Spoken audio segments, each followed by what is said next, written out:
If you ask the average native-born American whether they would erase from the record of history the great wars of the United States, the Civil War, the War for Independence, us storming the beaches at Normandy, if somehow they could play God and delete those events from history so that not a single life was lost, they'd probably say no.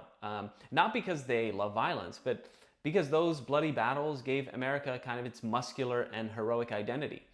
They feel that something sacred was forged in those battles, that we're fighters, that we spilled our blood for freedom, the sacrifice, the struggle, the valor. It's all a crucial part of our heroic kind of identity. But if you ask those same people if they would be willing to fight in a similar kind of war now, they'd say no, because they know it's hell, they know it destroys families, it devours economic resources and leaves behind a mountain of broken veterans. So how does war keep happening then? And I'm not talking here about the Henry Kissingers of our political class, of which there are many, the professional warmongers who calculatedly pursue endless conflict for geopolitical leverage, access to resources, influencing global markets. I'm talking about the deeper mystery of how the average citizen, who's always usually skeptical and exhausted and fatigued, finds themselves not just drawn into, but actually supporting yet another war. Well, this insight is essentially William James's, and his answer is that war serves a very deep psychological and cultural function for a people.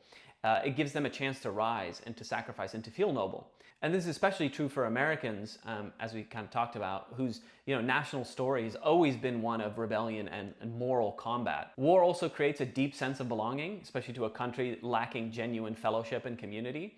Rallying against a common enemy becomes a substitute for solidarity. And so war gives us unity.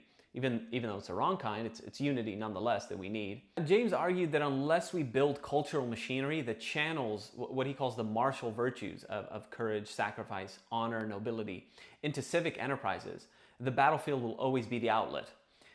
All it takes is a little manufactured fear, some public myth-making about an enemy, to stir the heroic martial feelings. And the public who said previously they don't want to go to war suddenly wants it again. Sadly, this isn't just an American problem, obviously. It's sort of the universal propaganda playbook. You create a villain, you stir the martial instincts of a people, and then you frame war as a moral necessity. And then just watch the people rile themselves up and march forward into kind of another senseless conflict. And we're watching this playbook unfold right now with Iran.